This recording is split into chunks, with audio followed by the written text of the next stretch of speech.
Good morning, everyone, and welcome to our webinar series. We're going to get started in just a minute as folks join, so thank you for being here.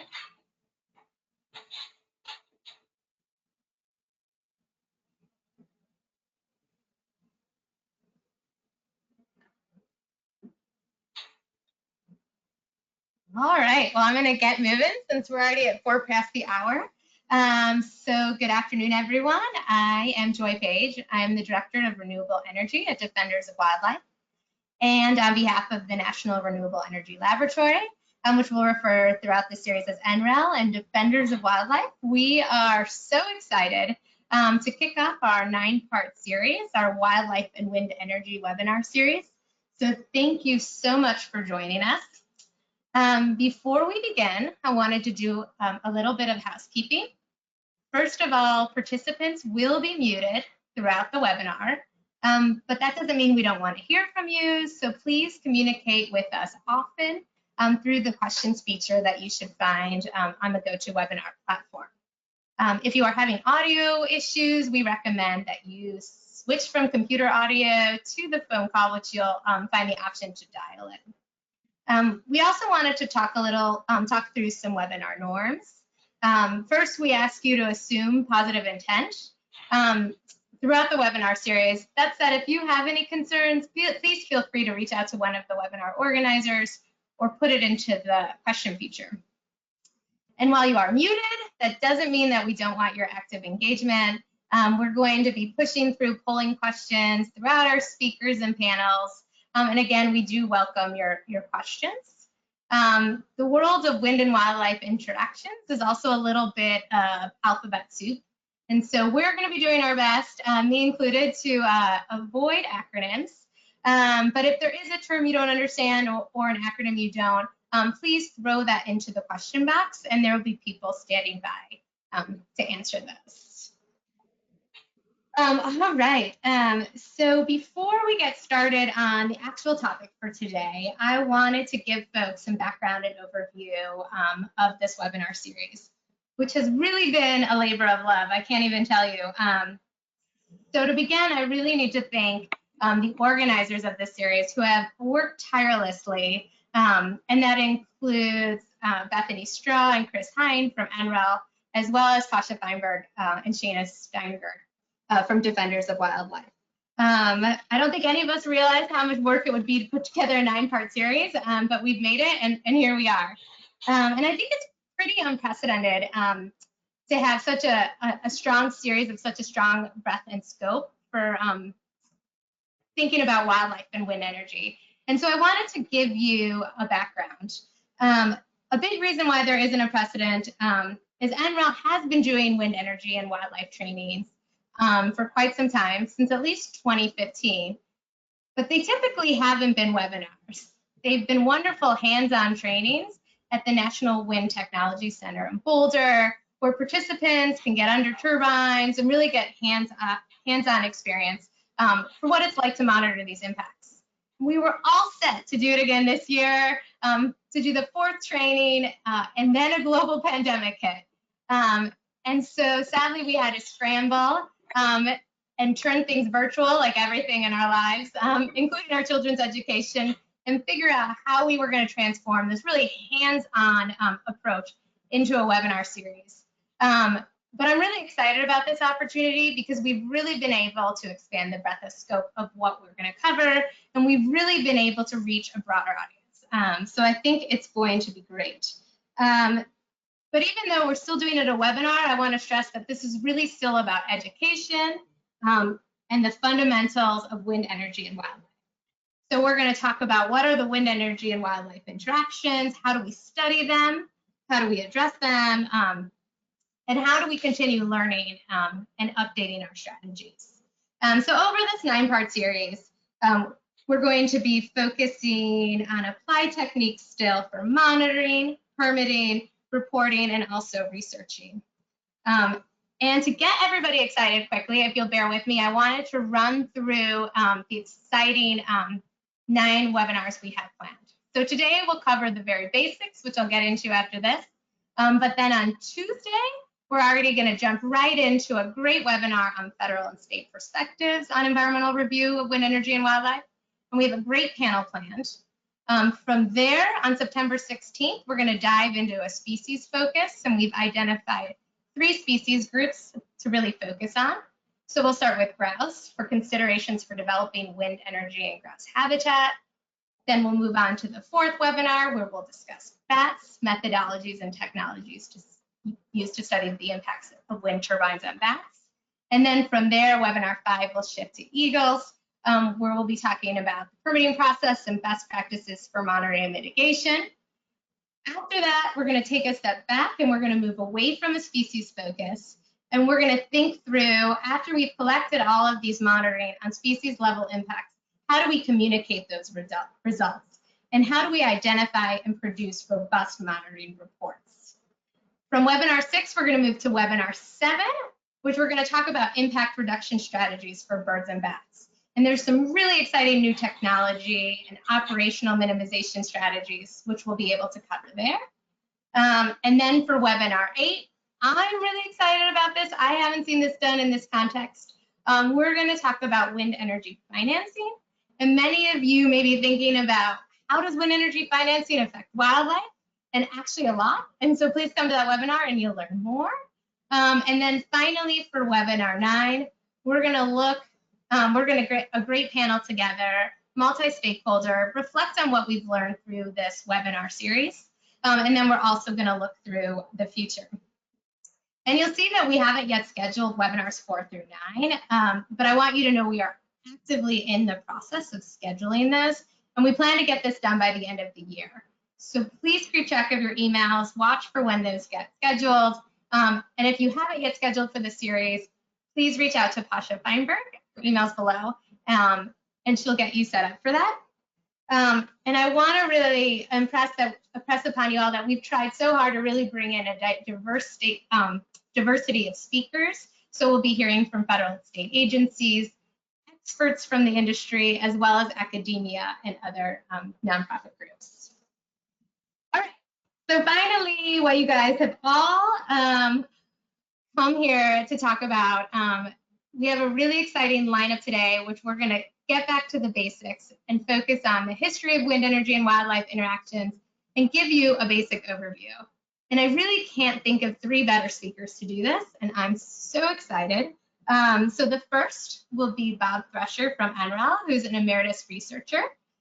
He's going to go through a history of the technology, basic principles, status, and future. And there's really no better person than Bob to do this. I learned something from this presentation every time he gives it. He's been working in the industry for 45 years and was an architect of the National Wind Technology Center.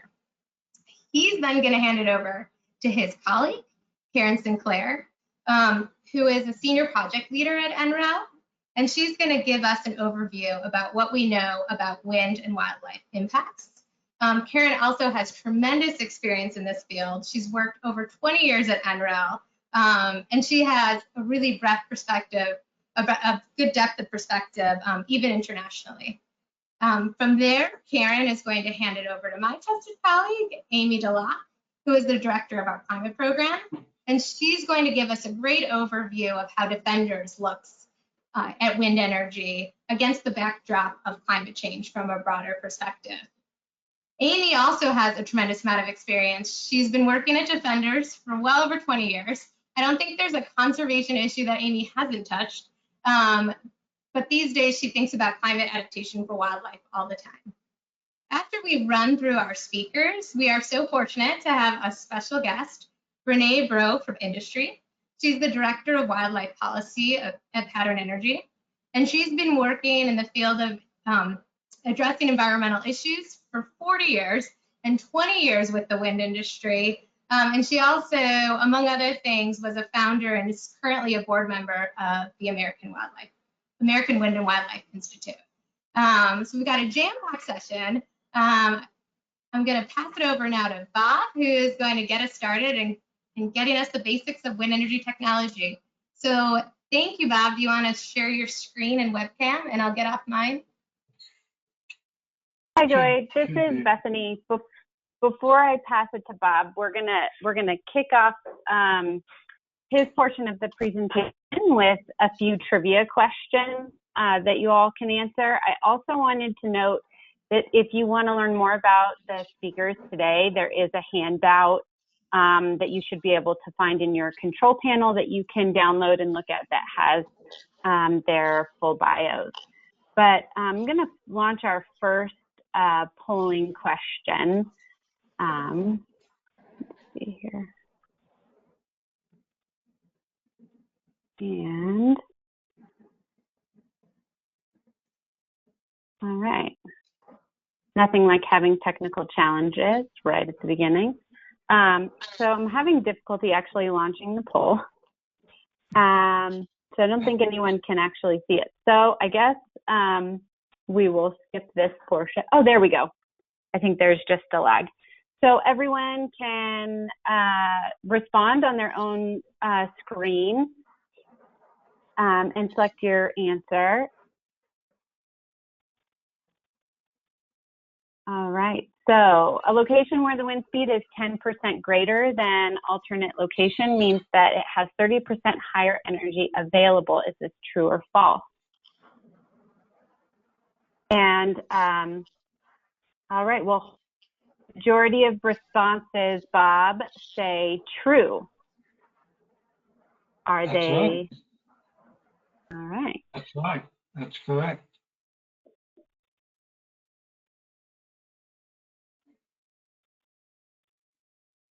All right.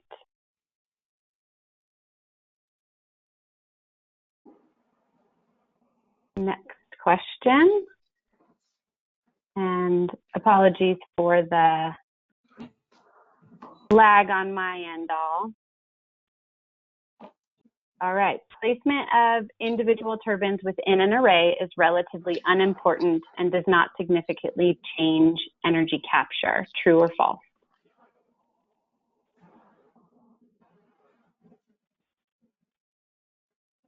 All right, everybody says false. That's correct.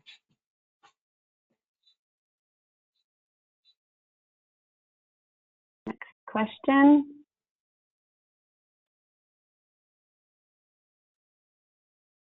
Offshore rotors are larger to increase energy capture and pay for added costs associated with offshore wind development. True or false?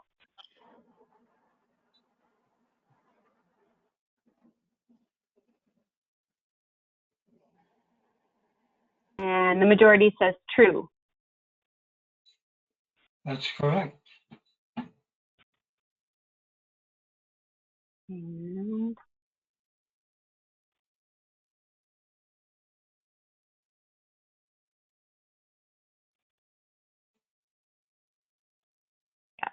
another one coming up. Bear with me.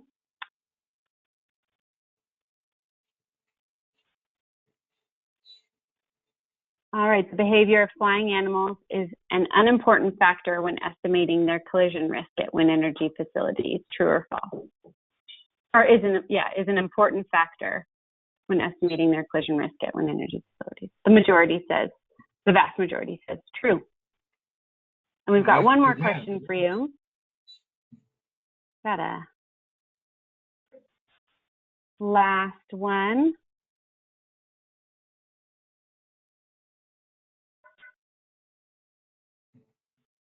All right, taller turbines with same size rotor can capture more energy because wind speed is greater higher above ground due to shear. True or false? And the vast majority says true. That's correct also. Got a sharp group today. They're up It's on their tough pace. question. All right. Okay, so I'll make you the presenter, Bob. So you can fill us in on more details. Take it away.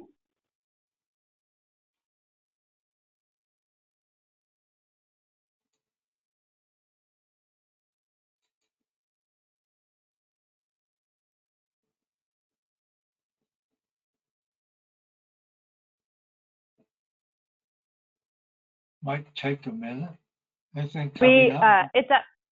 Yeah, it's up. We can see it, and it's in the slideshow view. Perfect. That's great, fantastic. You never know, right? Okay, I'm going to talk a bit today about wind technology, a bit about our energy picture, kind of what's the status of the technology, and where it's going to go in the future in terms of what the turbines might look like, what size. So it's basically an overview, a little bit of history um, about our energy picture. If I get to the next slide, this slide shows kind of an overview of our energy history. And if you look at the curve, it's basically our energy use. And in this case, it's all of our energy, includes energy for heating, cooling, transportation. So it includes all forms. And you can see that over history, we've really been carbon-based in terms of our history. The hydro came along, that little blue ribbon near the top there, and then nuclear, and then finally the little green ribbon at the top is where we are with renewable. So even today, you can see the curve is bending over at the top, which is great. But even today, we still have a significant part of our total energy picture that's based on carbon technology. Natural gas, coal, some people globally even burn wood today still. So next slide. Okay, here's a wind turbine. Wind turbines are really pretty simple in terms of the concept. You see in the figure the tower that gets the turbine up off the ground. You see the nacelle, which is the kind of shadowed box that encloses the drivetrain, and out in front is the rotor. There's a hub, and that's where the blades are attached. There is a pitch bearing out where the blades are it says points, the arrow points to the pitch system, and that allows the blades to pitch, to change angle with regard to the wind. The wind turbine turns relatively slowly compared to what the generator needs to produce electricity. So there's a gearbox in there, low-speed shaft carries the torque into the gearbox, and the gearbox is basically a speed increaser, and then it outputs that rotational motion at a higher speed to the generator in the picture. So it's very similar to a gas turbine or even the old steam turbine that coal plants typically use. The only difference is on the front end, we're using wind to turn it, and we're not using, we're using natural resources to turn the rotor to produce the electricity. So next slide. Here's kind of what we refer to as the power curve for a wind turbine. On the little graph at the bottom is power on one axis and wind speed on the x-axis, power on the y-axis. You see the pinkish curve there. That's the power that's in the wind. Well, we can't really convert all of that, and I'll explain that a bit later. There's some efficiencies of the turbine, and the black curve below that is the power output on the wind turbine. So one's the power in the wind, the other is the power the turbine puts out. The difference is the efficiency loss or the conversion efficiency as a function of wind speed. You see it goes up in a nice ramp shape. It's called the ramp part of the curve. It goes up and suddenly stops and then goes flat with wind speed. That's where the pitch system cuts in. Basically, that's rated wind speed, the wind speed at which you reach rated power. And at that point, if you try to produce more energy, you could. You just burn up your generator. So the pitch system controls the power extracted from the wind, and you keep it flat with increasing wind speed up to cutout. And that cutout wind speed or shutdown wind speed, basically you don't want to break your blades or your tower, so you feather the blades to minimize their interaction with the wind and drop the load. Next slide. Here's kind of some important terms in terms of wind turbine. Cut-in the wind speed, that's the speed at which the turbine starts up and begins spinning, producing power. Sometimes some of the older turbines will stay spinning below cut-in, but they're not producing power. Most of the modern turbines feather the blades, and they might rotate slowly to keep the gearbox happy and well-oiled, spread stuff around. At rated wind speeds, as I explained, that's where you don't want to extract any more power. That's the most the generator can handle. Cutout wind speed, you want to basically stop producing power. Shut down and cut out are often the same. We shut the turbine down and go into a survival mode. And then the survival wind speed is the peak wind speed at which the turbine is designed to stay erect and keep the blades up. Feathering the blades, I kind of explained. When you feather the blades, you park them so that the nose of the blade points into the wind, and you minimize the forces acting on the turbine. This is a bit of theory that we used to design turbines in the early stage. And in the center of that little tube that's drawn out, on the left-hand side of that tube is basically the free wind, unaffected by the rotor. As the wind approaches the rotor, it sees a blockage because the forces on the blades are extracting energy from the wind, and they're putting a force on the flow to slow it down. And that disc is called an actuator disc. It was invented about 100 years ago. And it's a magical disc that basically extracts energy from the wind. And this was a theory that was developed by Betts. And basically he tried to decide what could I get out of the wind? Why can't I extract all of it? Well, if you extract all of the kinetic energy in the wind, you basically have a gob of unmoving air behind the turbine. That just chokes the flow. The flow has to go around that. So it has to move away from the turbine in order to keep the power continuous. And Betts came up with a limit, basically that you can extract. The maximum you can get from that free flow is 16/27, or basically 60%. So you can only get about 60% of the energy from the wind. So that kind of tells you a bit about the action that the wind has on the flow, and you'll note that behind the turbine, because you're extracting kinetic energy, the flow will be slower, so you're reducing the flow speed. With that in mind, I'm going to go to the next slide here that shows kind of the evolution of wind turbines over time. I started working on wind about a decade before this picture started.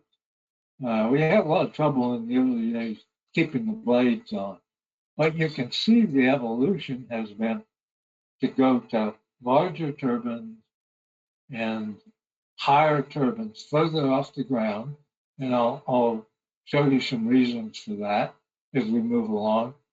But the technology looks pretty much the same all the way from the 80s all the way up to now. It's just gotten bigger and more sophisticated in terms of blade design, control, the gearbox, the drivetrain, all of it's gotten better, but it kind of looks pretty much the same throughout that time period.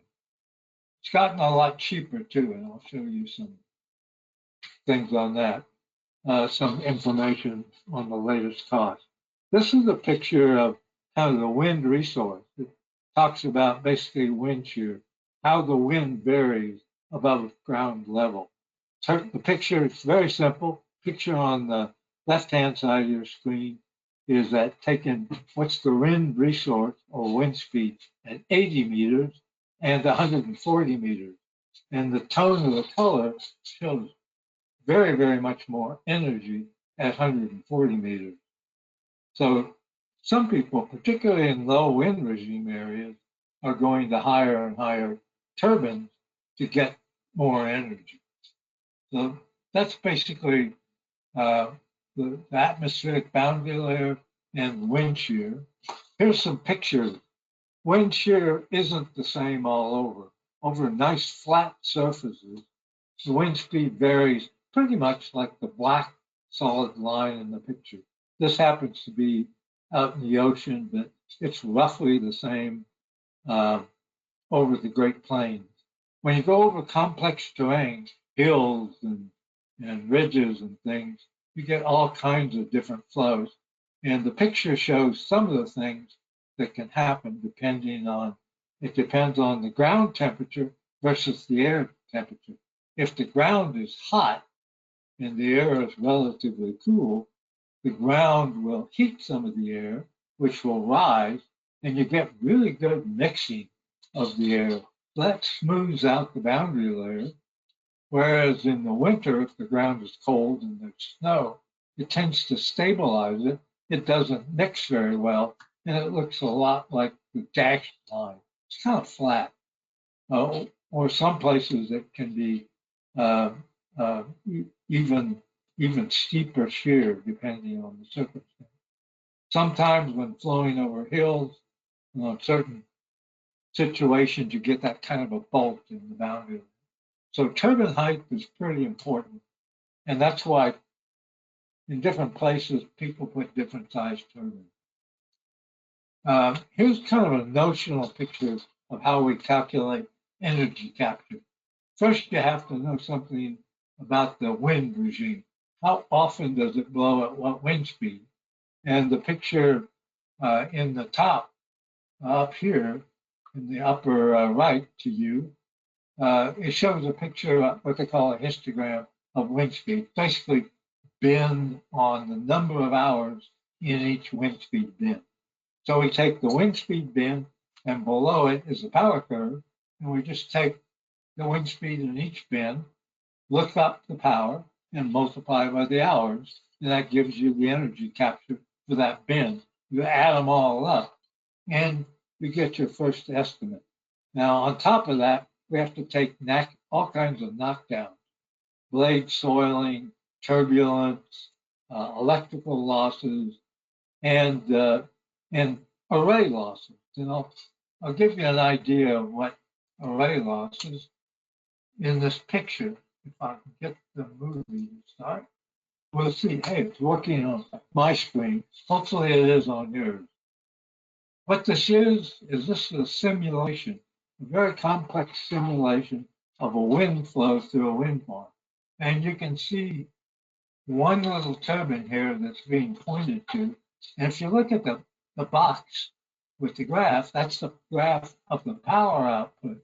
And what you're seeing is the effect of turbulence plus the weight from the upwind turbine here.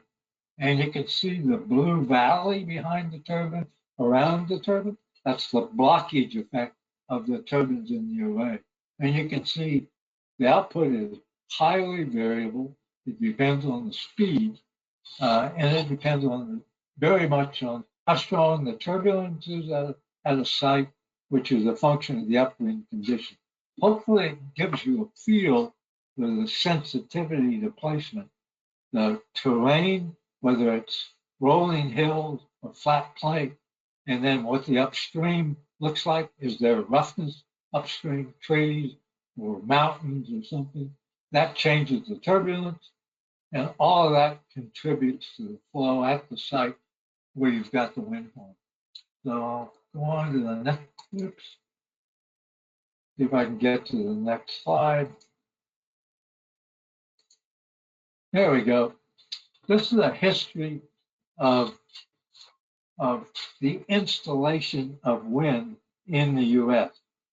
And basically, it's broken down into kind of the region of the country. And basically, most of the wind is going into the Midwest. But the different colored bars tell you where. You see there's a lot of variability in the height of each bar for each year. The black line is the cumulative, but the bars tell you what's going on on a year-by-year basis. The difference in height, very extreme difference, all depends on the tax credits, whether they were there, whether they weren't there. And there was a lot of variability in the early days, and you can see the variation. You can see the effect of the economic slowdown in 2009, and then the buildup again. And then in 2013, the tax credits went away for a while. So you can see that dramatic impact. I got another curve that's kind of interesting. This is a cost curve, and it shows you, again, by region, what the cost of wind energy is. It's given in dollars per megawatt hour, but if you just take the first digit, for example, $40 per megawatt hour is 4 cents a kilowatt hour. Look at the cost has come down. The cost of wind, or the price that the utility is paying for it, is down to 2 cents a kilowatt hour. Right now, wind generated in the Midwest is basically the cheapest electron you can find in the US. 2 cents a kilowatt hour. Yeah, you can see the kind of purplish blue bars down there, circles. The size of the circle tells the wind plant size. So this kind of gives you a feel why wind is spreading, why it's being used, and it's really a good deal at this point. I want to talk a little bit about turbine size, kind of implied a bit about it. This curve shows basically a collection of turbines and gives some information about their size. A 1.5 megawatt turbine can have many different sized rotors and can be put on different sized towers. So just knowing the power rating doesn't tell you the full story of where it is, or how it affects the flow, or what the energy capture might be. We're tending to go to bigger and bigger turbines. There's a picture there of in a wind farm of or a picture on the right is a Siemens 6 megawatt turbine, whereas most of them in the U.S. are land-based turbines are much smaller. I'm going to talk a bit about offshore turbines, and I just want to show you a picture of kind of what that is like and what's going on. This is a picture of the East Coast and the West Coast, and in the small insert up at the top left is a picture of Hawaii. But this is the activities, the regulatory activities, the leasing activities by BOEM, and the sites they're looking at offshore. Right now, there's only one wind farm that's operating, offshore wind farm, that's operating off the east coast of the US, and that's at Block Island. But the permitting or the leasing activities, BOEM will open a block of oceanfront for lease. The picture shows the light color, the light blue color, the dark blue color. That's an indication of the water depth. On the East Coast, it's relatively shallow water, and that's a great place for the technology, offshore technology, wind technology that's being deployed in Europe. So the East Coast is kind of a hotbed of activity, but there is some on the West Coast. What's going on the West Coast is most of that water gets deep very, very fast. The same is true of Hawaii. But there is some activity. And the big development area for wind right now is in floating turbines. And here's kind of a picture of what's going on with floating turbines. On the far left picture, you see today's technology, which is the classic bottom fixed turbine that's being used on the East Coast. There are three configurations for floating turbines. It's the next phase of development, and that's going on globally. There's a lot of deep water. Europe's blessed with some shallow water, so they're probably mostly using shallow water technology. Floating turbines, there's a tri-floater, there's a prototype in Portugal, a small wind farm, floating tri-floater. There's a spar technology, which is a floating spar, and that's being used in Scotland, small. And then the tension leg platform, which is the last picture on the right, which is not being used at this time, but is under development. Give you a feel for the size of these devices is the next picture. And this is the GE Halliday X turbine. And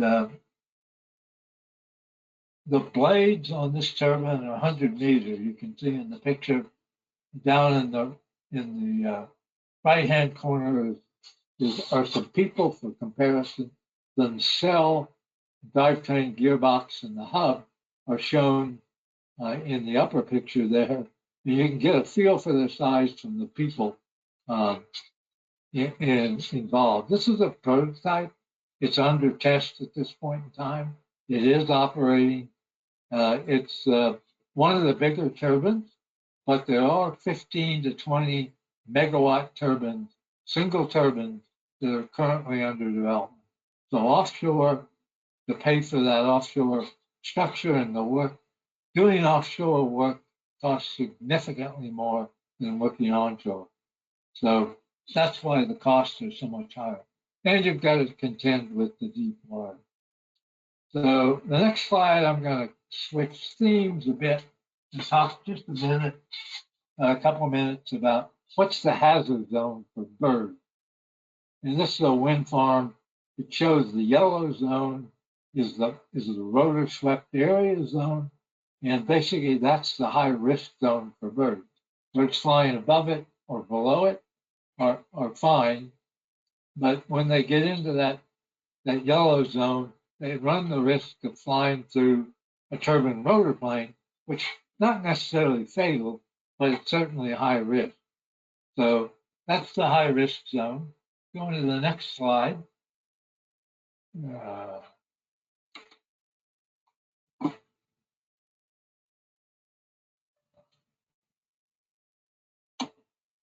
Seem to be having a hiccup here.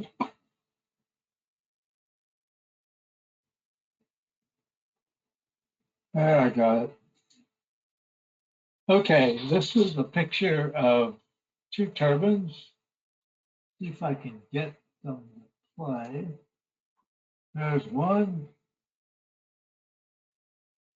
There's the other.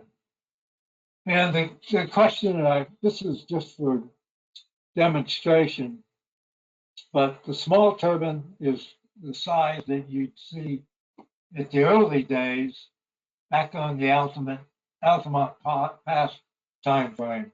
That's a 100 kilowatt turbine. The bigger turbine is more of a modern turbine with a roughly 100 meter rotor. So if you're a bird, which do you think is easiest to fly through? Well, it's pretty obvious. There's a lot more time and space to fly through the rotor of the larger turbine. So that's kind of the purpose of that. Give you kind of a visual representation. As the turbines get bigger, the rotation rate goes down. They get slower and slower. The tip speed is the same, but they've got such a big circle to make it around. It basically takes longer to make it around the circle. So eventually, if the turbines get big enough, there'll be a lot more even open space for birds and bats to fly through if you don't hang around or make a habit of flying through turbines. Oops. Gotta go to the other. There we go. This is a picture of radar traces of ducks flying through an offshore wind farm in around Denmark. And you get the radar traces. These birds, this particular species, observes the wind farm, probably the noise, but they also see them because they deter earlier and change their flight path earlier during the day rather than at night. This is a picture of kind of what happens if you're a bat. And for some reason, we don't really understand, bats seem to like wind turbines. And this is one of my favorites. Hopefully you can see it. Not sure of the quality. There's a little in the lower corner, there's a little spot moving around. That's a bat. And I've run this video frame by frame. This bat makes 5 passes back and forth through the turbine rotor plane. And that's why bats, for some reason, we don't fully understand, seem to like wind turbines and seem to make multiple passes through the turbine. Okay, that's kind of the end of my story. I'll pass the baton. Thank you. Thanks, Bob. Thanks, Bob. Before we pass it off to Karen, we're going to do a couple more trivia questions. Just 1 second.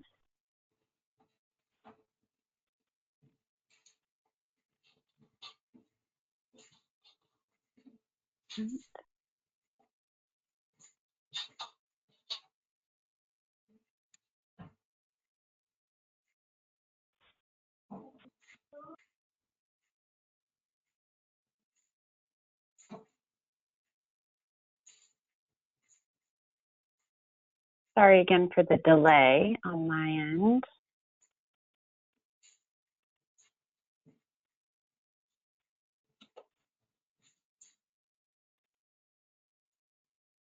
All right.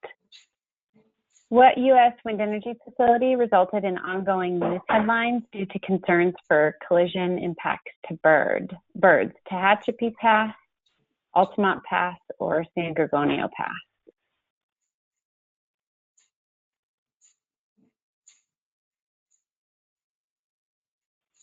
All right, and we've got about almost 90% of participants said Altamont Pass.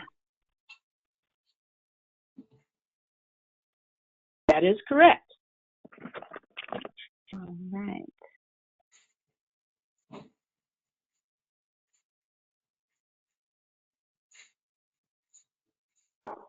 And next question.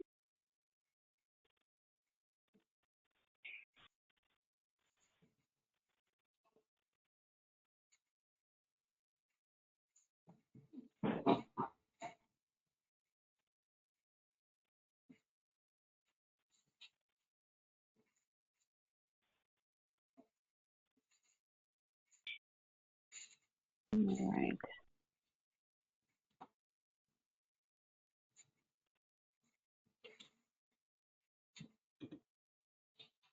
Shana, sorry, y'all. Shana, do you want to try to launch the? Okay, there we go. What raptor species were of greatest concern? Burrowing owls, golden eagles, or red-tailed hawks?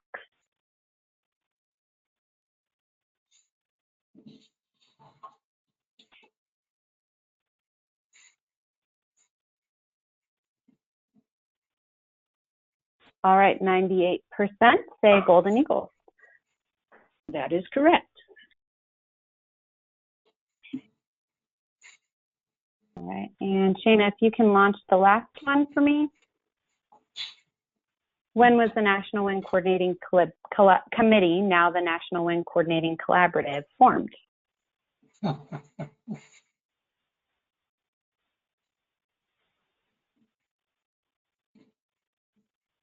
right, I'm going to let folks enter answers. Let's see.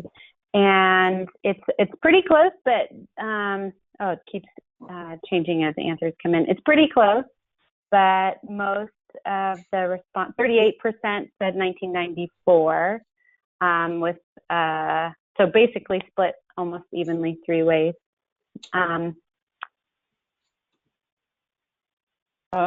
Interesting. It's 1994.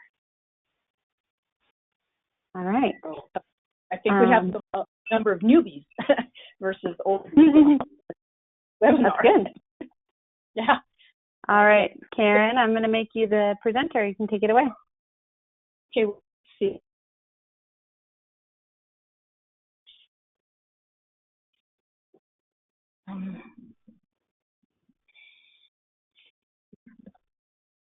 Please, somebody let me know if you actually see the presentation in the right format.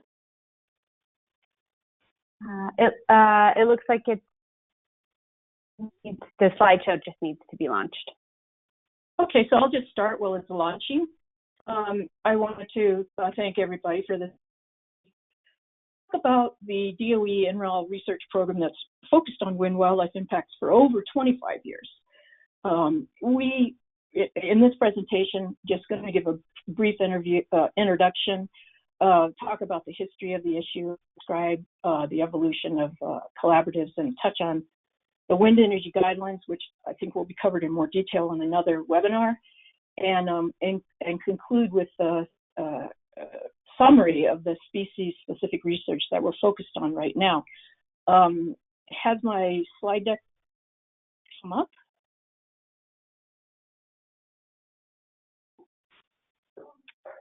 Yeah, I see it, but I don't see it in the full screen.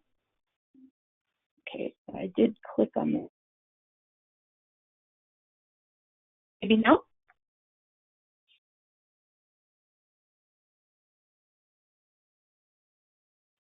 Perfect. We now see your agenda slide. And okay, and I now switch to the slide. What I'd like to do is give you sort of a quick summary on what the takeaways of this presentation should be. First one is that the impacts to wildlife from land-based wind energy are both real and perceived. And this is an important point because there is and there have been a lot of misinformation about the impacts, or there might be insufficient research at this time to support some definitive positions that you might hear about. So typically, the focus is on negative impacts, although we do know that there are some positive impacts from wind energy. But in this case, we're primarily focused on the negative impacts, and whether the impacts are real or perceived, they frequently need to be addressed, or at least since the concerns for the negative impacts can make it more complex, challenging for a project, and in some cases, it can lead to the termination of a project. The second key takeaway is that the solutions to mitigate for the impacts should be science and data-driven. The solutions need to be technically viable, reliable, and also have low maintenance requirements associated with them. And we also need to know what the total costs are for these solutions, because that's an important factor for decision-making. Sometimes there are mandates for implementation of a specific solution, and in those cases, those solutions should also, of course, be backed by science. And we do research and testing to verify that a solution works as it's intended. We need a better understanding of biological, physiological, and behavioral characteristics of. This is important because the knowledge of these key characteristics will help us develop mitigation strategies that focus on the stimuli that a specific species would respond to. If we don't have the right auditory information for a particular species and we're developing an auditory deterrent, they're not going to link up. So that's a key point. Then I think we've been doing over these last 25 years multi-stakeholder research research collaboratives and coordination is important, and it's ongoing.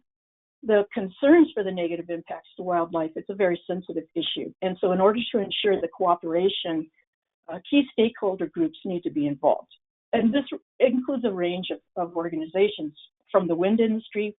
Sometimes it's important that the original equipment manufacturers be involved, non-governmental organizations, state and federal agencies, maybe academia, technology vendors, and others. So it's important to think about all the parties that would be, could be involved in helping with the project or the problem solving. And so oftentimes for a research project to be successful, it's also important to leverage the resources of a broad range of stakeholders. Some of these biological studies are very expensive, require access to facilities, and a wide range of expertise. So all of that needs to be considered when a research project is important and to involve a collaborative. And so the concerns, as we've heard, for avian impacts began with the first wind farms in the U.S., which were in California, and particularly focused on raptors. And the first one was the ultimate, which was one of your trivia questions. That was developed in the 80s, as Bob pointed out, one of the first facilities, and the turbines were quite small, about 100 kilowatts. At the time, with the full build out, there were over 7,000 turbines. You know, there's a little bit less now, but with the repowering that's gone on. But the results of some of the early studies suggested that upwards of 39 golden eagle fatalities would be an annual event, and that was obviously not acceptable. So committee/collaborative was formed in 1994 as a result of those issues at the Altamont, and it covered a topic, the evolution of the NWCC from transmission to economic development, for example. But today, the NWCC focuses only on the wildlife issues.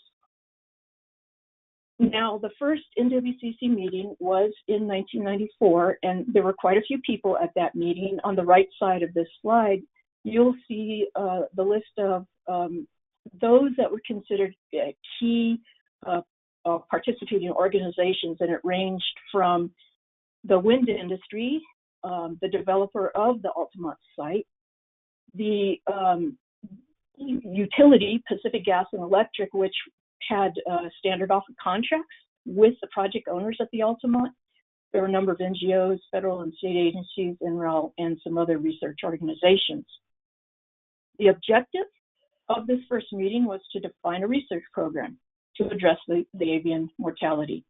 The goals were to identify and prioritize the key issues, define a research agenda, and ensure transferability of the results. And we also wanted to avoid unnecessarily duplications of projects and suboptimal studies. Many of the studies that were being conducted in the early years were based on funding constraints, as opposed to asking the right question and conducting the research to answer the question. So oftentimes the research would not provide much in advancing the science. Let me see. So the outcome of this first meeting in 1994 was to identify key research areas. And the key ones were assessing what the mortality levels were at existing sites. A lot of them, but would there be differences between the Altamont and existing predictive models, expected impact, and determine what the population impacts would be over the period of the project. And I'm putting these bird fatalities. As a result of these recommendations, 2 projects were started. Eagles in the Altamont, And the other was to assess the level of impacts at the two other large wind resource areas in California, one in Tehachapi, one in San Gorgonio. That was your question. They were all in existence at the time. And there was a wide range of parameters that were used in these studies at the other two wind resource areas, and they're listed on the slide here. And there was also an early study that looked at relative risk related to behavioral influence. So this particular study that I put in the risk question was, if you look, you'll see that sightings, for example, with the were not very high, but yet there were quite a few fatalities found, and thus risk, simple fatalities over sightings factor, was quite high. And then if you look at the golden eagles, for example, a little over 400 sightings, but 10 fatalities found, of much smaller risk. And similarly with sightings, risk quite low. One thing to note is that these larger birds, hawks, the red-tailed hawk and the eagles, the carcasses tended to stay on the landscape longer, so they were easier to find. And then if you look at the bottom of this here, you'll see that there were quite a few sightings of turkey vultures and common ravens, but no fatalities. So the real takeaway from this slide is that presence of any particular bird species does not necessarily mean risk. The behavioral characteristics and the other parameters within that wind facility, for example, will play a key role in determining the risk. The National Wind Coordinating Collaborative, when it was originally formed, very quickly an Avian committee was formed to focus on this issue a little bit more. It should be noted that everybody, bringing together people to work on this issue was important, and people stepped up to the project pretty quickly. What came out of that original Avian subcommittee meeting was the recommendation to develop a standardized guideline that looked at measurement protocols and other guidelines. And this was published in 1989, and it became known as the Methods and Metrics document. It was a go-to document for many, many years. And the second document that was also published around the time frame was focused on permitting, and that became a very valuable resource as well. So switching to the value and evolution of collaboratives,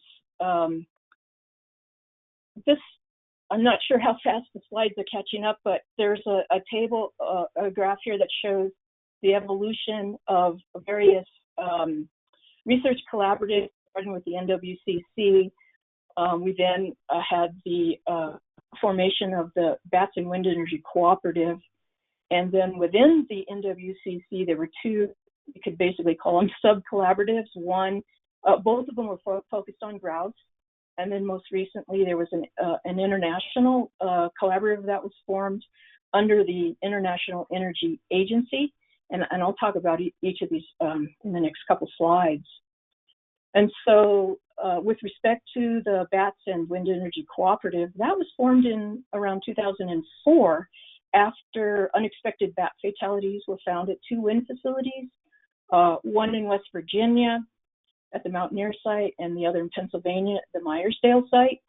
And this led to concerns that bats were at high risk for collision with wind turbines. So very early on, there was a study that showed a strong relationship between bat activity at lower wind speeds, which I guess we've heard from Bob that turbines at the lower wind speeds aren't generating much energy. In the early in this time frame, the wind speed was around 3.5 to 4 per second before it would start to generate electricity. So below that, there were fewer more bat activity, less bat activity as the wind speed increased. So then the question was raised, well, what if we change the cut-in speed to decrease bat fatalities? And so an early study showed that this could in fact be a successful approach. The none means the operation of the turbine was as originally planned and executed, and then the treatments were changing the cut-in speed to 5 meters per second or 6.5 meters per second. And we saw a reduction in bat fatalities as a result of that. What we also saw was that there wasn't any statistical significance between going from 5 meters per second to 6.5 meters per second. So you would lose more energy production by going by changing the cut-in speed to 6.5. So this gave us a better clue on what that cut-in speed might need to be in order to reduce the fatalities to bats. And so the curtailment concept, which people may have heard about, it results in turning off the turbines or feathering the blades to reduce the fatalities. And more recently, we've been talking about and doing research on a concept called smart curtailment, where you're targeting very specific parameters to determine basically the optimal implementation strategy of that curtailment. So this would take into consideration, for example, weather issues. And in this case, you could then minimize the production loss at the wind facility, which is very important to create those kilowatt hours, but also meet the conservation goals of bat reduction of bat fatalities. And so another area of research that was going on was acoustic deterrence, and this would be used to basically keep the bats away from the wind turbines. So first steps were to develop something in the laboratory, test it, seemed to work, refine it a little better, take it out to a pond where bats were foraging, turn it on, turn it off, keep the bats away when it was on. And so then there was a further refinement to develop a prototype. So basically you're moving up something called the technology readiness level, TRL, going from an initial concept to something that can then be installed and tested at a commercial wind. And so you see pictures of different types of deterrents that have evolved over this time. But what we saw from the early results was that there did in fact result in lower bat fatalities where these acoustic deterrents were installed. Lots of technical issues when you're, involved in moving up the TRL level, but at least we had a sense that these acoustic deterrents could work. And so technology solutions have continued to evolve over the last decade, and field testing is continuing for the latest deterrent systems. So that's ongoing out in the field today as we speak. And the last thing here on bats is a concept called barotrauma, which again, some people have probably heard about. There's no evidence, there was no evidence of physical damage to bat carcasses that were found at a wind facility. For example, no broken bones, but there seemed to be evidence of internal injuries. And so the researcher at that particular facility concluded that the bats were being subjected to barotrauma, which is the result of pressure changes around the blades. Subsequent publications didn't actually concur with that, but further research in NREL, which has most recently been concluded, and a publication is in final review process right now. What it showed with the computational fluid dynamics research and modeling that was done by the NREL team was that the bat would have to be extremely close to the blade in order to experience barotrauma, and if it was that close, it was more than likely going to be hit by the blades. And thus, it's not likely that barotrauma is a key contributor to bat fatalities at wind facilities. Now, I mentioned the two sort of sub-collaboratives under the NWCC. The concerns were primarily indirect, of the indirect nature, for example, habitat loss and displacement affecting the grouse. Wind energy development can overlap with grouse species ranges where the populations have been inclined for decades from other sources. But given that the grouse typically avoid tall structures, the concern for how wind energy development as an additional stressor could affect these species was raised, and that triggered research through the NWCC, and that initially focused on prairie chickens. And so there was a competitive solicitation. We wanted to conduct the work using the before-after control impact study design, and 3 paired sites were selected. There was a leveraging of funding through both DOE, NREL, and many other sources. And these 3 paired sites were in Kansas. In the end, only 1 site was built. And that seems to happen in a lot of cases where your expectations are that a project's going to go forward. And so what we ended up with was results from the 1 project. And what it showed was there were no impacts on the nest site selection, female reproduction effort, or nesting success, or the population numbers.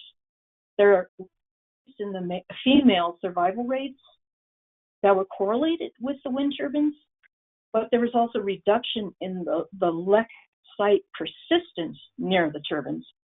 And female reproductive success was strongly correlated with the availability of the native prairie and vegetative cover. So a lot of the positivity was to the landscape as and not so much wind turbines playing a significant role. And then the second project that we focused on were sage grouse. Here again, a competitive solicitation was released. We wanted to follow the BOEM before-after control impact study design.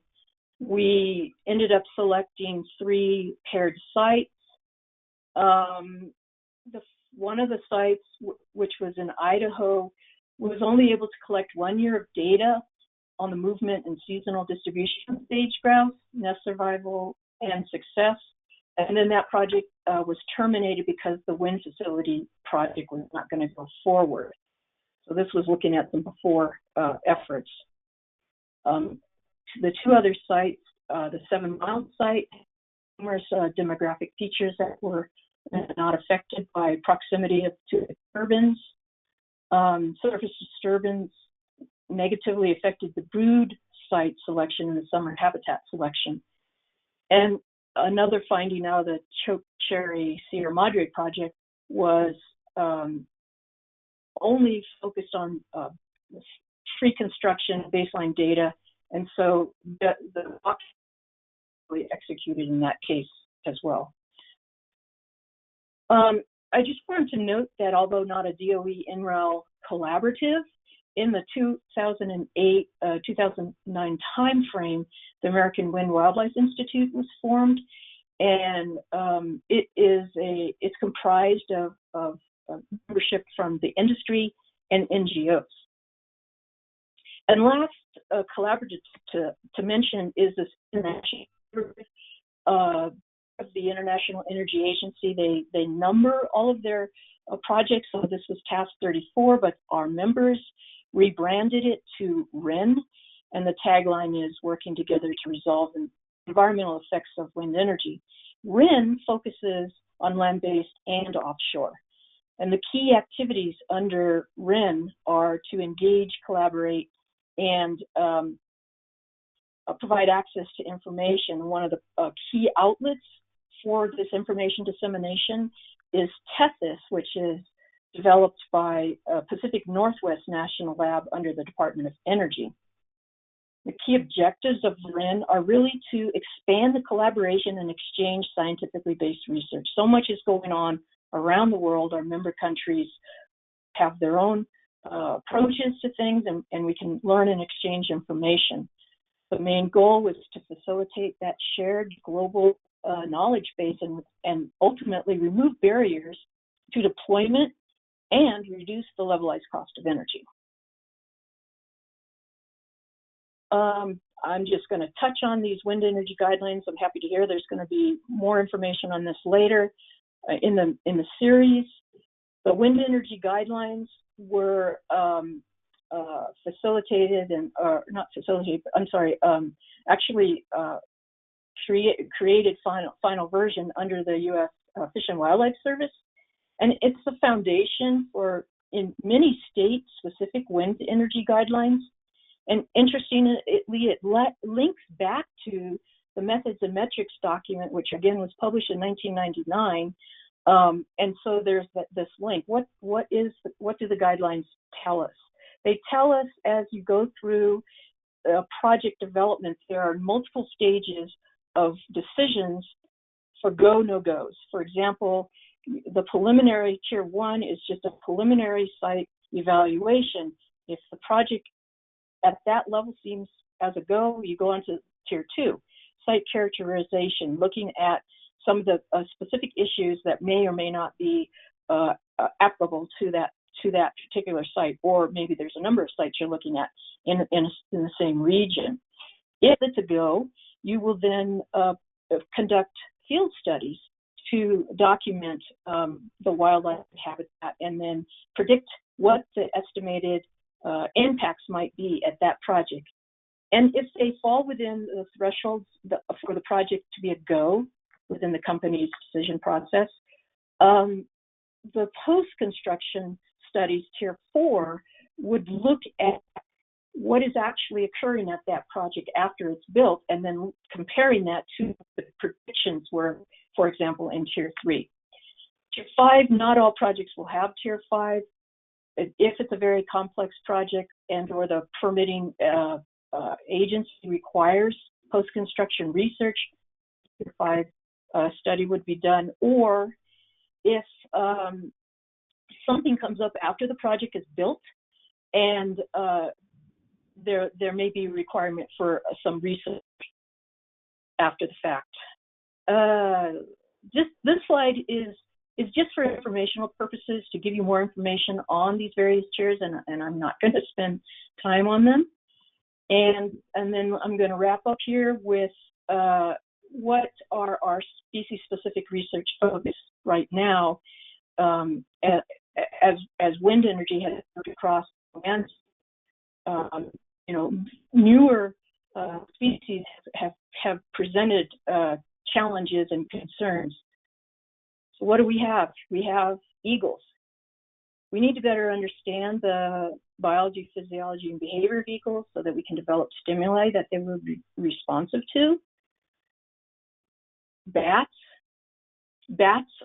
Research is in progress to better understand their behavior near wind turbines and also their responsiveness to different mitigation strategies.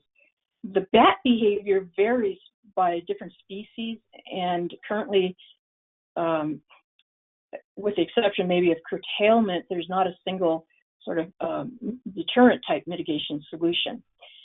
So deterrents are an area of research, and targeting curtailment is also another area of focus. Then there's the potential for new research efforts focused on grouse. As I mentioned, grouse habitat overlays with some great wind resources, and we don't really know enough about grouse at this time to understand what the impacts to species could be from more build out in their habitat. But we do suspect that wind turbines could be an additional stressor.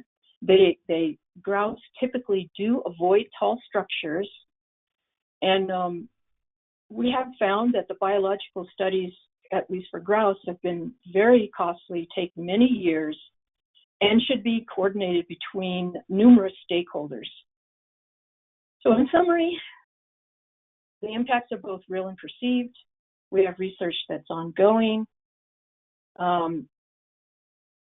With respect to at least eagles and bats, we need to have a better understanding of the characteristics of these various species so the development of the mitigation solutions will actually work, do as expected. The solution to mitigate should be science and data-driven. The use of collaboratives, multi-stakeholder engagement to ensure that we have the best approach to some of these studies. So I think that's it. Yes, that's it. Thank you. Oh, I just wanted to say that at this point, the impacts that I just described should be considered on the broader context of variables affecting populations and ecosystems. And climate change is an important part of the big picture. So our next speaker, Amy DeLocke from Defenders of Wild, that topic. Thank you. Hi, everyone. Hopefully I can be heard, and hopefully my presentation is showing here. I'm actually going to turn my webcam back off. I'm Amy DeLocke, Senior Policy Analyst at Defenders of Wildlife, and I am going to talk real briefly about the context in which this broader question of wind is occurring, which is climate change and the urgent need to dramatically reconfigure our energy mix to reduce our greenhouse gas emissions.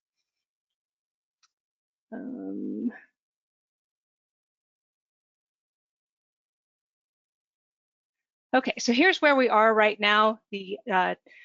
Very briefly, we are standing at about 1 degree centigrade above the long-term average for our temperature. And again, that is largely due to our emissions of greenhouse gases in the atmosphere. This is the latest from NOAA. It is the July 2020 temperature departure. As you can see, some of the areas of the globe are really reaching record warm. Very few pixels there in blue indicating cooler than average. And do note from this that the temperature patterns are not equal around the globe. You do still see a little bit of blue, quite a bit of various red temperatures. It averages out to we are at about 1 degree centigrade above the long-term average. Just as an matter of interest, I started giving climate change talks about 5 years ago, and this was the slide that I used back then. That was February of 2015. It was already alarming back then, but it's interesting to note just how much less blue there is even now over the course of 5 years. And I saw a tweet last week that really kind of summarizes this. Don't think of 2020 as the warmest of the last 100 years. It's actually running very slightly behind 2016, but it may end up being the warmest. Think of it as the coolest of the next 100 years. And I think that's a really alarming perspective and a call to action.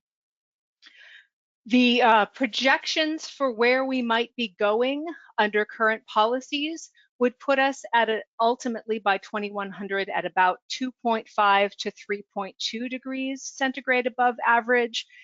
And the Intergovernmental Panel on Climate Change has essentially begged the world to do our best to stay at 2 degrees above average, or preferably even 1.5 degrees above average. Again, that only gives us about another degree, given that another half a degree to a degree, given how far we already are above the long-term average.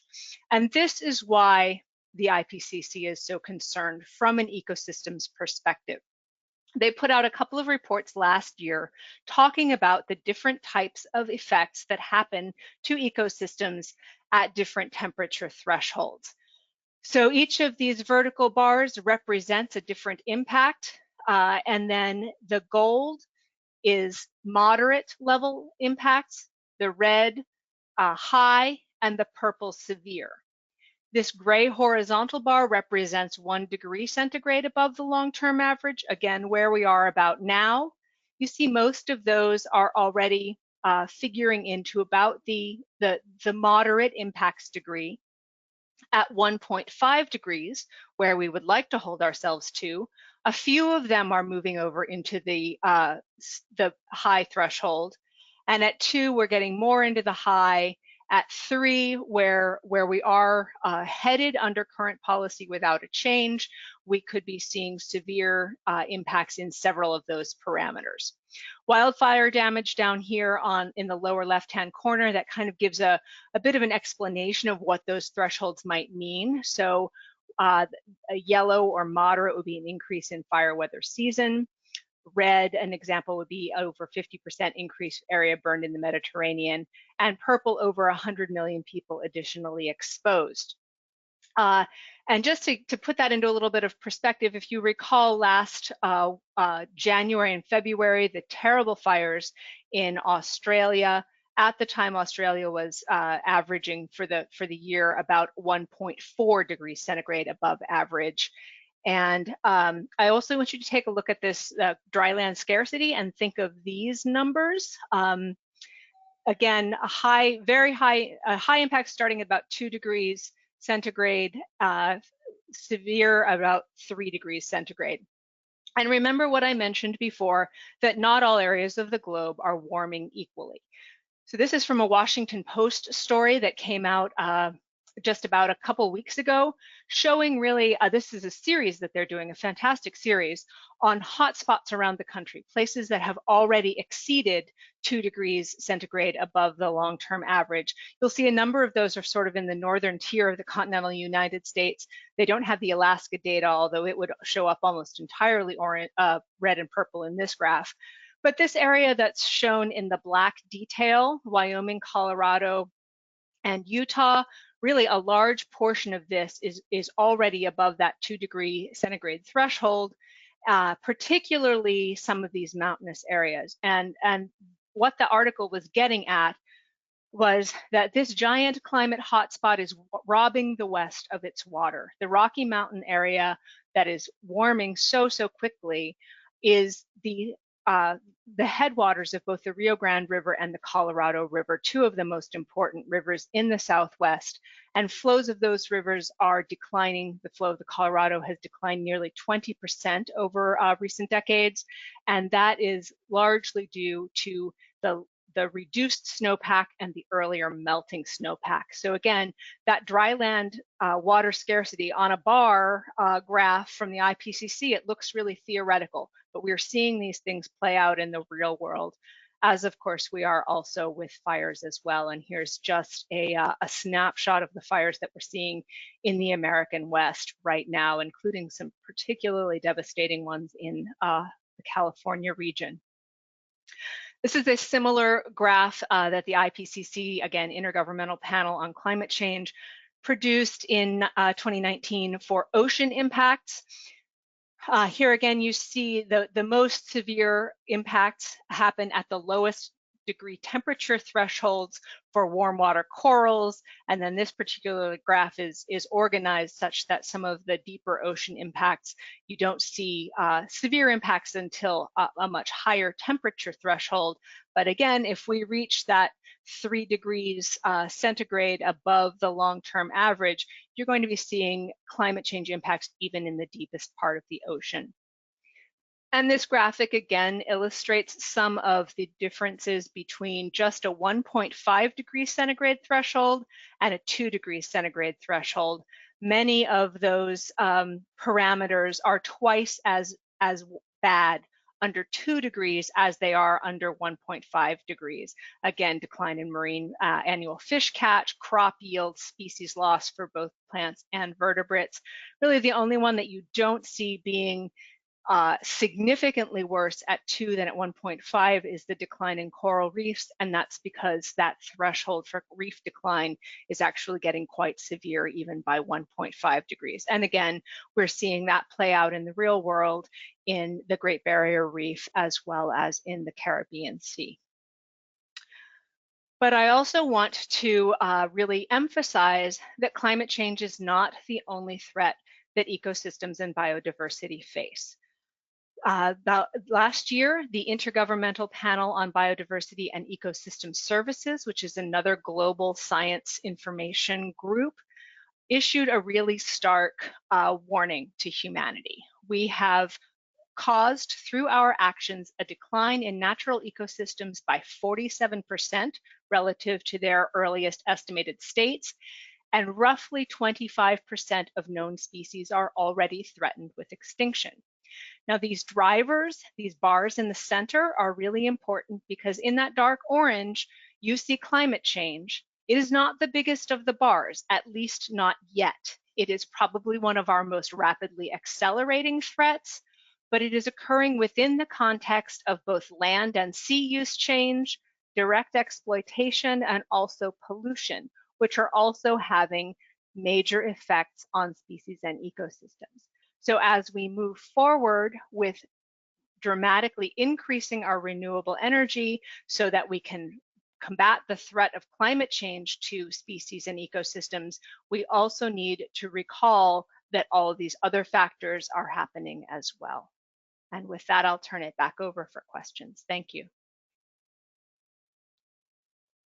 Thank you, Amy. As you all probably noticed, we're running quite short on time. We're actually at the 90-minute mark, but I still wanted to leave some time or take time for at least one question, and would like to direct it to Renee Bro from Pattern Energy.